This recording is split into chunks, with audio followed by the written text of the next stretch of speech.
ओम नमः शिवाय। हेलो दोस्तों, आज के वीडियो में बताऊंगा नवरात्रि के टोटके, नवरात्रि के उपाय, महा उपाय जानने के लिए मेरे साथ वीडियो के अंत तक बने रहें।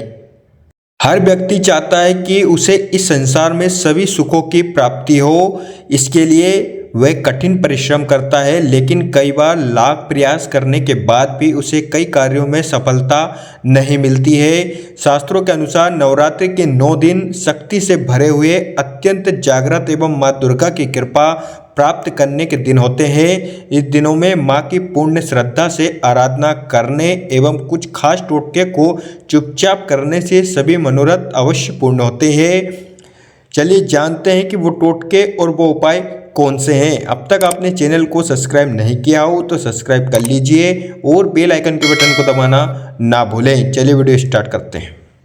नवरात्र में 2 जमुनिया रत्न लेकर उसे गंगा जल में डुबोकर घर के मंदिर में रखें। फिर हर शनिवार को माता दुर्गा का स्मरण करते हुए उस जल को पूरे घर में छिड़क दें। घर के सदस्यों के बीच में प्रेम बढ़ने लगेगा। इसके बाद पुनः इन रत्नों को गंगा जल में डुबोकर मंदिर में रख दें। इस प्रयोग को नवरात्रि से ही शुरू करें तो अति उत्तम है।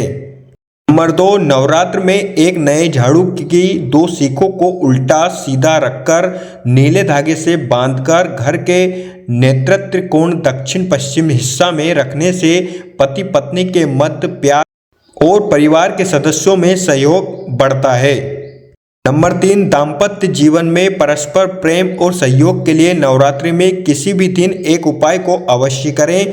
लाल या काले गुंजा के 5 दाने लेकर उसे एक मिट्टी के बर्तन और मिट्टी के दिए में शहद भरकर उसमें डुबोकर सुरक्षित रख दें। जो भी ये उपाय कर रहा हो वो अपने जीवन साथी का नाम अवश्य ही लेता रहे। इस उपाय को अपने जीवन साथी या किसी को भी नहीं बताएं। इस उपाय को करने से पति पत्नी के मध्य किसी भी बात पर कलह नहीं होती है और प्रेम और आकर्षण बना रहता है। नंबर 4, नवरात्रि की सप्तमी के दिन माँ कालरात्रि की पूजा की जाती है। माँ कालरात्रि की कृपा के लिए दुर्गा सप्तशती के 7वें और 10वें अध्याय का पाठ करना चाहिए। माँ कालरात्रि की कृपा से शत्रुओं का नाश होता है और राजद्वार मुकदमे में विजय मिलती है। नंबर 5, नवरात्रि की सप्तमी तिथि की रात में माँ दुर्गा के 32 नामों का कम से कम 21 बार जाप करें। इसके बाद इसका नित्य जाप करें।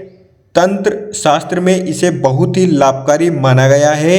ऐसा करने से मनुष्य को भीषण से भीषण कष्टों से भी मुक्ति मिल जाती है। 6, नवरात्रि के 7वें दिन माँ कालरात्रि को लाल फूल अर्पित करके गुड़ का भोग लगाएं। फिर भोग लगाए हुए गुड़ को आधा भाग करके परिवार में बांटें। बाकी आधा गुड़ किसी ब्राह्मण को दान कर दें। इस दिन दुर्गा सप्तशती का पाठ अवश्य करें। नवरात्रि के 7वें दिन सप्तशती की रात्रि में लाल वस्त्र धारण करके माँ कालरात्रि के सामने दीपक जलाकर उन्हें गुड़ का भोग लगाकर उनकी पूजा करें। इसके बाद 108 बार ओम ह्रीं ह्रीं क्लीं चामुंडाय विच्चे मंत्र पढ़ते हुए माता को एक लौंग चढ़ाते जाएं। अंत में उन 108 लोगों को माता के सामने किसी बर्तन में कपूर के साथ जला दें। आपके शत्रु विरोधी शांत हो जाएंगे। किसी भी परेशानी होगी दूर होने लगेगी।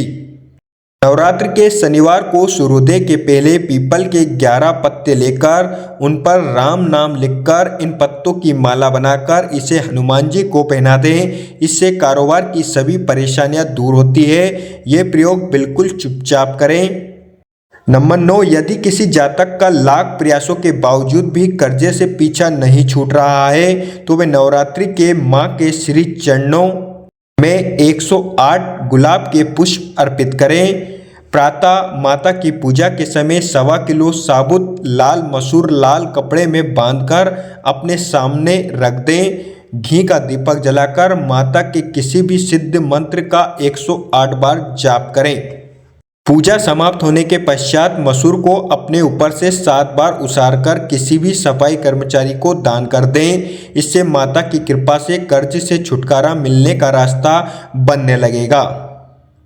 यदि किसी व्यक्ति के ऊपर कर्ज है और लाख चाहने के बाद भी उतर नहीं पा रहा है तो वह जीवन भर एक नियम बना ले कि उसे नित्य चींटियों को शक्कर मिलाकर आटा या पंजरी आटे में चीनी को भूनकर किसी पेड़ के नीचे या जहां पर चींटियों का बिल है वहां पर डालना चाहिए।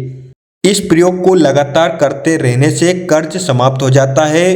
फिर इतनी आमदनी होने लगती है कि कर्ज को भविष्य में लेने की जरूरत ही नहीं रहती। इस प्रयोग को अगर किसी शुभ मुहूर्त नवरात्रि में किया जाए तो इसका शीघ्र ही फल मिलता है। नवरात्रि में दिल खोलकर आप अपनी श्रद्धा और सामर्थ्य के अनुसार दान पुण्य करें। इन दिनों आपके द्वारा दान पुण्य करने से आपका अक्षय फल की प्राप्ति होती है। आप प्रतिदिन छोटी कन्याओं को कोई ना कोई उपहार अवश्य दें। अपने माता पिता, भाई बहन और पत्नी को भी कोई ना कोई उपहार देकर चकित जरूर करते रहें। गरीब और असहाय की मदद करने का मौका मिले तो बिल्कुल न गंवाएं। यकीन मानिए इन सभी के मुख से आपके लिए शुभ वचन निकलते ही रहेंगे। आपने माता का आह्वान किया है, उन्हें अपने घर में बुलाया है, इसीलिए सुबह शाम जो भी घर में भोजन बनाएं सबसे पहले उसका देवी माँ को भोग लगाएं। उसके बाद ही घर के सदस्य उसका सेवन करें। याद रहे माता या किसी भी मेहमान को भूखा ना रखें। नवरात्र में आप अनावश्यक व्यय से बचें, लेकिन यदि संभव हो तो इन दिनों सोने चांदी के गहने, कपड़े, बर्तन आदि कुछ न कुछ नया सामान अपनी सामर्थ्य के अनुसार अवश्य ही खरीदें तथा इसे उपयोग में लाने से पहले माता के चरणों में लगाएं। इससे घर में सुख सौभाग्य आता है, स्थायी संपत्ति का वास होता है। घर के छोटे बच्चों, विद्यार्थियों से माता दुर्गा को केले का भोग लगवाएं। फिर उनमें से कुछ केले दान में दे दें एवं बाकी केलों का प्रसाद के रूप में घर के लोग ग्रहण करें। इससे बच्चों की बुद्धि का विकास होता है। नवरात्र के सोमवार और शनिवार के दिन शिवलिंग पर काले तिल और जल चढ़ाएं। ये उपाय बीमारियों से मुक्ति दिलाने वाला और सरल कारगर उपाय है। नवरात्रि के सप्तमी के दिन माँ कालरात्रि की पूजा की जाती है। माँ कालरात्रि की कृपा के लिए दुर्गा सप्तशती के 7वें व 10वें अध्याय का पाठ करना चाहिए। माँ कालरात्रि की कृपा से शत्रुओं का नाश होता है, राजद्वार मुकदमे में विजय प्राप्त होती है। तो इस वीडियो में जो भी उपाय बताए हैं वो आप अवश्य करें, जिससे माता रानी की कृपा आप पर बनी रहे। अगर आपको वीडियो अच्छी लगी हो तो like, share, comments and subscribe करना ना भूलें। Thank you so much all of you.